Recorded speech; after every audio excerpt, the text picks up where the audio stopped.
L'issue du vote ne fait presque aucun doute, mais elle fait débat. Ce jeudi, les députés belges devraient approuver un projet de loi légalisant l'euthanasie pour les enfants. Une grave erreur aux yeux de ces manifestants. Le texte a beau préciser que l'euthanasie ne serait possible qu'en cas de souffrance inapaisable, et si le mineur en fait lui-même la demande, ses opposants s'insurgent. Il y a un seul pays dans le monde qui a effectivement légalisé l'euthanasie des enfants, les Pays-Bas. Je crois qu'il y a eu 5 ou 6 cas en 10 ans. Donc ça ne répond à aucun besoin pratique. C'est une démarche qui, dans sa nature, nous paraît essentiellement idéologique.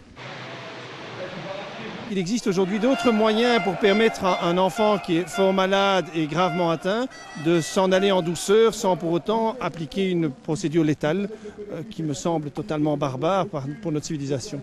En Belgique, l'euthanasie est autorisée pour les adultes depuis 12 ans déjà et une commission de contrôle est chargée du suivi. Pour le docteur Denayer, qui côtoie au quotidien des enfants cancéreux, légiférer est la bonne réponse. Les soins palliatifs qui ne sont pas contrôlés. On peut augmenter les doses et les doses et les doses et on arrive à un certain moment aussi à la mort parce qu'on a une dose létale. Ça, c'est pas contrôlé. Marek a perdu son premier fils il y a 10 ans. Atteint d'un cancer du foie, Benjamin est mort à l'âge de 7 ans. Elle assure qu'il aurait eu le discernement nécessaire pour décider de sa mort si la loi avait existé.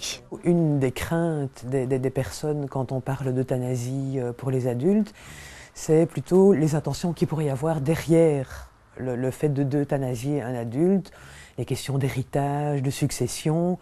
Il n'y a pas ça quand il s'agit d'un enfant. Quand il s'agit d'un enfant, la seule chose qu'on peut demander, c'est que la douleur s'arrête. Allez, tu fermes la DS ? Si, comme attendu, la loi est votée, elle entrera en vigueur d'ici quelques semaines et ne concernera que de jeunes malades en phase terminale avec l'accord de leurs parents et d'un pédopsychiatre.